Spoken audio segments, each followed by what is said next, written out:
네, 여기 묵상 간증 55세에 찾아오신 하나님입니다. 저는 직장 생활보다 사업을 하는 것이 부를 축적하는 지름길이라고 생각했습니다. 그래서 아내의 반대 의견을 무시하고 사업을 시작했습니다. 정부기관에서 필요로 하는 시스템을 납품하는 일이라 입찰로 사업을 수주하고 검수하여 납품하는 일련의 과정을 반복했습니다. 저는 수주와 검수를 더 수월하게 하려고 발람이 이스라엘 백성을 교묘한 방법으로 유혹하였듯이 주점에서 고객들을 음란하게 접대했습니다. 이것이 부정한 방법이라는 죄책감은 있었지만 세상에서 많이 사용되는 접대법으로 상당한 효과가 있었기에 제 행동을 합리화했습니다. 이후 승승장구하면서 물질이 나의 우상이 되었습니다. 충분한 부를 축적하여 55세의 사업을 정리하고 즐기며 사는 것을 인생의 목적으로 삼았습니다. 이를 이루고자 일 중독에 빠진 저는 아내가 자궁근종 수술을 받을 때도 제대로 보살피지 못했습니다. 그로 인해 아내와 갈등이 있었지만 사업이 우선이라고 생각했습니다. 힘들어하는 아내를 뒤로하고 회사에서 한 달간 기거하며 아내를 돌보지 않았습니다. 돈만 잘 벌어다 주면 된다는 생각으로 아내에게 씻기 힘든 상처를 주었습니다. 당연히 아내와의 관계는 점점 나빠져서 싸움과 갈등이 그치지 않았지만 겉으로 보기에 행복해 보이는 가정으로 위장하며 살았습니다. 그렇게 물질 우상을 섬기는 저에게 하나님은 회사가 망하는 사건으로 찾아오셨습니다. 그때가 제 나이 55세가 되는 해였습니다. 저는 전 재산을 잃고 거지와 별반 다르지 않게 되었습니다. 하지만 나의 안에 거하라는 찬송 중 내가 너를 지명하여 불렀나니 너는 내 것이라 너의 하나님이라는 말씀에 저희 부부는 하나님을 믿고 의지하는 삶을 살게 되었습니다. 멸망의 삶에서 복음과 부활로 불러주신 하나님의 은혜에 감사드립니다. 적용하기입니다. 모든 가정사를 아내와 의논하고 아내의 아픔에 공감하는 대화를 하겠습니다. 아내가 저의 잘못된 습관을 지적할 때 화내지 않고 인정하며 고치겠습니다. 네, 이분이 55세까지 정말 이렇게 돈을 벌고 이제 남은 인생 내 마음대로 편하게 살겠다 했지만 55세가 이제 회사가 망하는 사건으로 하나님이 찾아와 주셔서 정말 이분이 하나님의 것이 되었다라는 이런 내용입니다. 오늘 말씀 제목은요, 공동체를 죽이는 한 사람, 공동체를 살리는 한 사람이라고 잡아봤는데요. 공동체를 죽이는 한 사람은 시므리입니다. 시므리라는 이 사람이 공개적으로 음행을 해버리는 정말 한 사람이었고요. 공동체를 살리는 한 사람은 비느하스라고 해서요. 아론의 이 손자라고 할 수 있는 것이죠. 그래서 이 사람이 공동체를 살렸다라고 할 수 있습니다. 오늘 말씀으로 가서요. 1절부터 3절을 보면요. 이스라엘이 시딤에 머물렀더니 그 백성이 모압 여자들과 음행하기를 시작하니라. 그 여자들이 자기 신들에게 제사할 때 이스라엘 백성을 청하며 백성이 먹고 그들의 신에게 절함으로 이스라엘이 바알 부올에게 가담한지라. 여호와께서 이스라엘에게 진노하시니라. 이스라엘 백성이 지금 시딤에 머물러 있어요. 이 시딤은요, 가나안 땅 그 여리고에서요 16km밖에 안 된 곳이었어요. 그러니까 이제 가나안 땅에 들어가는 코앞이에요. 코앞. 그러니까 하나님의 약속이 이루어지는 코앞인데 이 시딤에서 모압 여자들과 음행하기를 시작했다라는 부분이 나와 있어요. 우리도 신앙의 그 마지노선이 있는 것 같아요. 여기만 참 넘어가면, 이 관문만 넘어가면 이제 되는데 다시 여기서 무너져가지고 예전으로 돌아가는 사람들이 얼마나 많은지 모릅니다. 이 가나안 땅을 앞둔 최대의 위기는요, 외부에 있지 않았습니다. 내부에 있었다라는 거예요. 음행으로 인한 내적인 위기였다라는 거죠. 아마 이스라엘 백성이 이런 마음이었을 겁니다. 이제 이 광야 생활 끝이다. 그러니까 나태해지는 거죠. 나태한 마음이 들면 신앙생활도 이제는 편안하게 하려고 하는 거예요. 우리가 어려운 일 지나면 신앙생활이 나태해지잖아요. 뭔가 하나님이 또 문제를 해결해 주시면요. 근데 우리가 알아야 되는 것은요, 신앙생활을 편안하게 하면요, 사탄이 유혹하기에도 편하다라는 것을 여러분들이 아셔야 한다라는 것이에요. 그래서 이 모압 여자들이 2절에 자기 신들에게 제사할 때 이스라엘 백성들을 청하는데, 그 당시에 다른 이런 신들을 섬길 때는요 음란했습니다. 그래서 남자와 여자와의 그런 성적인 관계를 맺는 것이 신을 섬기는 방식이었기 때문에 이스라엘 백성들이 거기 넘어간 거죠. 그런데 마음 아픈 거는 3절이에요. 이스라엘이 바알보올에게 가담한지라. 하나님이요 그 발람에게 발락이 세 번째로 그 부올산에 데리고 가가지고 저주를 할 때 하나님이 축복하게 하셨잖아요. 발람에서에게 하나님이 축복한 그곳에서 이스라엘 백성들은 거기서 음란하게 행하는 이 하나님의 축복을 저주로 바꾸는 장소가 되어 버렸다라는 것이에요. 우리도 마찬가지지 않습니까? 하나님이 우리에게 복을 주세요. 복을 주시는데 근데 그 복이 오히려 저주가 되는 경우들이 얼마나 많은지 모른다라는 것이에요. 그래서 외부의 주술보다 더 강력한 것은 내부의 음행이라는 것이에요. 하나님의 사랑은 인격적이에요. 내가 그 사랑과 은혜를 안 받겠다고 하면 이제 도리가 없는 것이에요. 우리를 무너뜨리는 것은 어떤 거대한 세력이 아니라 하나님보다 내 욕망을 사랑하는 마음이 나를 무너뜨린다라는 것이에요. 하나님을 사랑하기 위해 나를 사랑하는 게 아니라 나를 사랑하기 위해 나를 사랑하는 마음을 당할 수 있는 것은 없다라는 거죠. 그런데 좀 의심되지 않습니까? 이 발락 그 얘기, 발락이 그 모압 왕이었잖아요. 그 이야기가 끝나고 왜 모압 여자들과 음행을 했을까요? 그 이유는 민수기 31장 16절과 요한계시록 2장 14절에 여기 실마리가 나와 있어요. 민수기 31장 16절부터 읽어드리면, 보라 이들이 발람의 꾀를 따라 이스라엘 자손을 부올의 사건에서 여호와 앞에 범죄하게 하여 여호와의 회중 가운데 연병이 일어나게 하였느니라. 발람이요 가면서 발락 왕에게 이야기해 준 거예요. 이스라엘 백성들 음행하게 하면 돼, 이제 이런 거죠. 그래서 요한계시록 2장 14절에도 분명히 말씀해 주고 있어요. 그러나 내게 두어 가지 책망할 것이나니 거기 내게 발람의 교훈을 지키는 자들이 있도다. 발람이 발락을 가르쳐 이스라엘 자손 앞에 걸림돌을 놓아 우상의 제물을 먹게 하고 또 행음하게 하였느니라. 발람이 발락에게 이야기해 준 거예요. 이스라엘 백성들 행음하면 이들을 이길 수 있다라고 해가지고 아마 뒷거래가 이루어진 게 아니겠습니까? 그래서 이런 모습을 보여주었다라는 것입니다. 그래서 이것에 대한 적용 질문으로는요, 내가 넘어야 할 신앙의 관문은 무엇입니까? 이것만 넘으면 이제 약속이 이루어지는데 우리가 참 넘어서지 못하여서 후퇴하게 되어지는 것이 무엇이 있냐라는 거죠. 신앙이 멈추거나 나태해져서 유혹에 쉽게 넘어가고 있지는 않습니까? 하나님의 말씀대로 행하고자 내가 끊어내야 할 유혹과 죄는 무엇입니까? 또 한 가지는요, 나를 위기로 몰아넣는 나의 숨은 욕망은 무엇입니까? 그것으로부터 어떻게 나 자신을 지킬 수 있습니까? 정말 우리의 내면의 점검이 필요한 부분이다라고 이렇게 할 수가 있습니다. 4절 5절을 보면요, 여호와께서 모세에게 이르시되 백성의 수령들을 잡아 태양을 향하여 여호와 앞에 목매어 달라. 그리하면 여호와의 진노가 이스라엘에게서 떠나리라. 모세가 이스라엘 재판관에게 이르되 너희는 각각 바알부올에게 가담한 사람들을 죽이라 하니라. 하나님의 명령과 모세의 명령이 다릅니다. 이런 경우는 좀 문제가 있게 되어지는 거죠. 4절에 백성들의 이 수령들, 지도자들을 잡아서 태양을 향하여 대낮에 하나님 앞에 목매달라고, 이건 지도자들에게 책임이 있다라는 것이에요. 이걸 기억하셔야 돼요. 지도자들이 엄청난 책임들을 지고 있다라는 거예요. 이 공동체를 살릴 수도 있지만 죽일 수도 있고, 이 전적인 책임은 지도자들에게 있다라는 것을 우리들에게 말씀해 주는 것이 아니겠습니까? 근데 왜 이렇게 하나님이 지도자들을 다 죽이라고 했는데 모세는 뭐라고 이야기하냐면 바알부올에게 가담한 사람들만 죽이라고 이렇게 하였어요.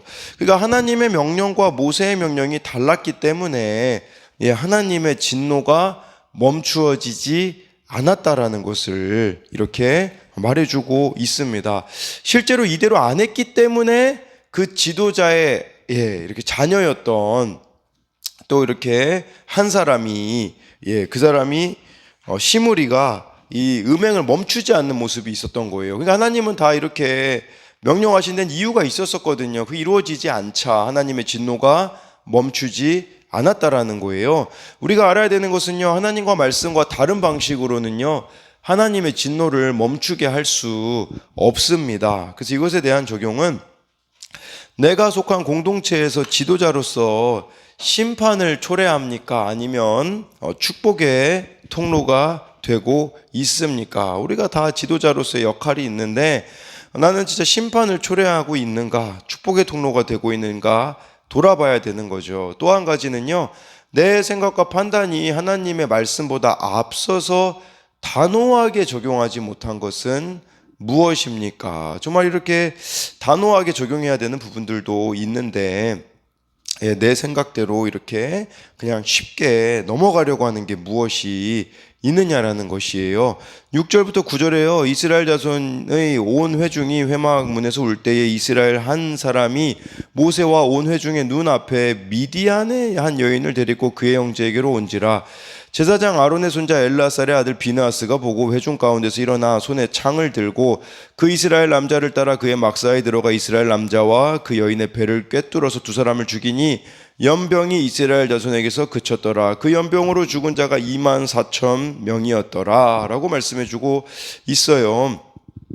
대놓고 6절에 보니까요, 이 진 안으로 미디안 여인을 데리고 왔다. 근데 왜 갑자기 미디안이 나올까요? 모압 여자랑 음행했다고 하는데 뭘 말해주는 겁니까? 우리가 그 모압 왕 발락이 그 막 이 발람을 유혹할 때 미디안하고 작전을 짰잖아요. 그걸 지금 이룬 거예요. 모압과 미디안이 음행이라는 이 죄를 가지고 연합했다라는 거죠. 그러니까 이렇게 타락하는 걸로 이렇게 연합이 되어지고 있는 이렇게 미디안과 모압의 모습이 나타나 있어요.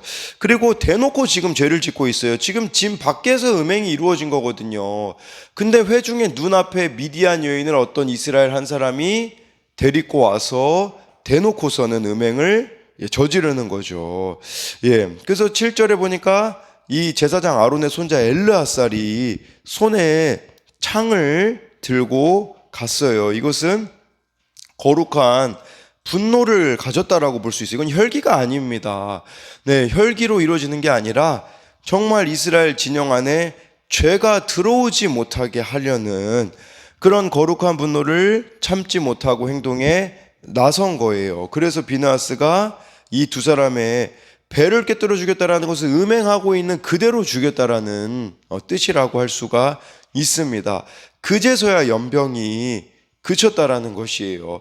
여러분, 우리에게도 연병이 그치려면, 우리 가정의 연병이 그치고 공동체의 연병이 그치려면 저와 여러분들 중에 이렇게 거룩한 분노를 가진 자들이 있어야 한다라는 것이죠.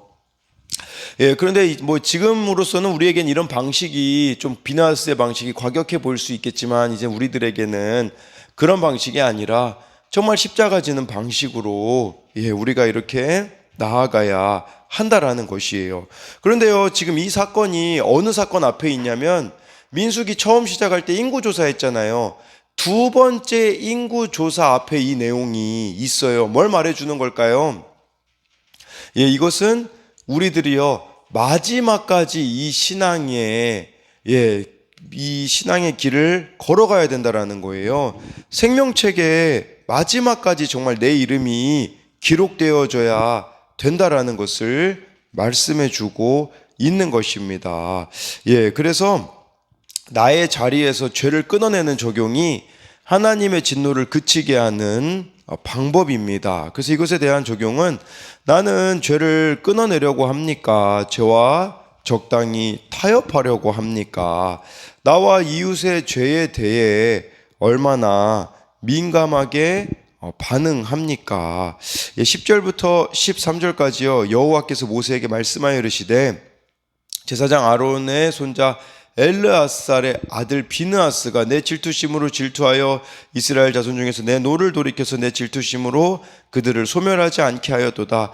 그러므로 말하라. 내가 그에게 내 평화의 언약을 주리니 그와 그의 후손에게 영원한 제사장 직분의 언약이라. 그가 그의 하나님을 위하여 질투하여 이스라엘 자손을 속죄하였음이니이다 라고 말씀해 주고 있어요. 전 이걸 보면서 아론의 손자였다고 하잖아요. 우리가 진짜 이런 비느하스와 같은 자들을, 다음 세대들을 낳아야 되는 것이 이 교회의 역할이 아니겠습니까? 이 비느하스가요, 하나님의 질투심으로 질투하여서 많은 이들을 살렸다라는 거예요. 사실 더 많은 사람들이 연병으로 죽어야 되는데 이 비느하스라는 한 사람이 공동체를 살렸다라고 말씀해 주고 있는 것입니다. 그리하여서 영원한 제사장의 언약을 하나님이 세우셨다라고 말씀해 주고 있는 것이겠죠. 그래서 이것에 대한 적용으로는요, 하나님 편에 서서 해야 하는 적용은 무엇입니까? 저와 여러분들이 정말 하나님 편에 서서 이렇게 이 공동체 가운데, 나의 가정 가운데 죄를 끊어지게 하고 멈추게 해야 되는 그 적용이 무엇이 있느냐라는 것이겠죠. 14절 15절을 보면요, 죽임을 당한 이스라엘 남자 곧 미디안 여인과 함께 죽임을 당한 자의 이름은 시므리니 살루의 아들이요 시므온인의 조상의 가문 중 한 지도자이며, 죽임을 당한 미디안 여인의 이름은 고스비이니 수르의 딸이라. 수르는 미디안 백성의 한 조상의 가문의 수령이었더라 라고 말씀해 주고 있어요. 구체적으로 이스라엘 백성들의 이 범죄를 빠지게 했던 사람의 이름이 공개됩니다. 한 사람의 이름은 참 영광스럽지만 한 사람의 이름은 수치스럽습니다. 영광스러운 이름은 비느하스죠. 공동체를 살린 한 사람. 공동체를 죽인 한 사람이 나오는데 시므리입니다. 이 시므리인데 이 사람도 시므온 지파의 지도자의 또 이렇게 아들이었었다라고 할 수가 있고요. 죽임당한 이 미디안 여인은요, 수르의 딸 고스비인데요. 이 사람도 미디안에서 지도자의 딸이었었어요. 그러니까 영향력이 있는 사람들이었다라는 거거든요. 그러니까 이렇게 영향력이 있는 이 위치에서 이들이 타락하는데 앞장섰던 인물이라고 할 수 있는 거예요. 이걸 통해서 정말 나 한 사람의 신앙과 삶이 공동체를 세울 수도 있고 무너뜨릴 수도 있다라는 것이에요. 우리에게는 이 두 가지 갈림길밖에 없어요. 비느하스의 길이냐, 시므리의 길이냐, 이 두 가지밖에 없다라는 거죠. 그래서 이것에 대한 적용도, 나는 지금 비느하스의 길로 가고 있습니까? 아니면 시므리의 길로 가고 있습니까?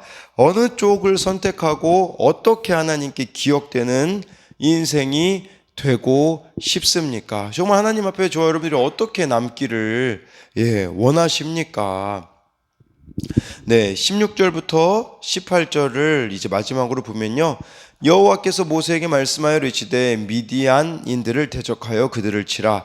이는 그들이 속임수로 너희를 대적하되 부올의 일과 미디안 지휘관의 딸 곧 부올의 일로 연병이 일어난 날에 죽임을 당한 그들의 자매 고스비의 사건으로 너희를 유혹하였음이니라 라고 말씀해 주고 있습니다.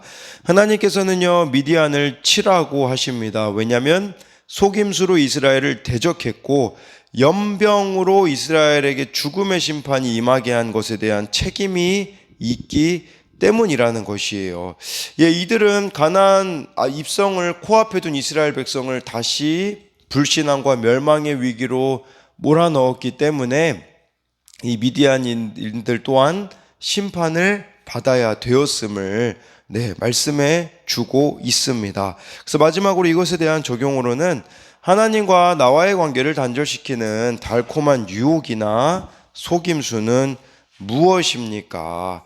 오늘 나는 그것을 어떻게 대적하여 물리치겠습니까? 라고 해가지고요, 정말 저와 여러분들의 공동체를 살리는 한 사람이 되셨으면 좋겠습니다. 그리하여서 좀 하나님의 마음을 읽어내는 그 비느하스와 같은 자가 되어서, 여러분, 나 한 사람만 바로 서면요, 가정도 세워질 수 있고요, 공동체도 세워질 수 있습니다. 하나님께서 아까 지도자들에게 책임을 물으셨다라는 거, 이걸 기억하셔야 돼요. 이 공동체의 책임은 직분자, 지도자 된 나에게 있다라는 것을 기억하심으로써 정말 이 공동체가 거룩한 공동체가 되어서 모두가 다 약속의 땅에 들어가게 되어지는 일들이 일어나기를 소망합니다.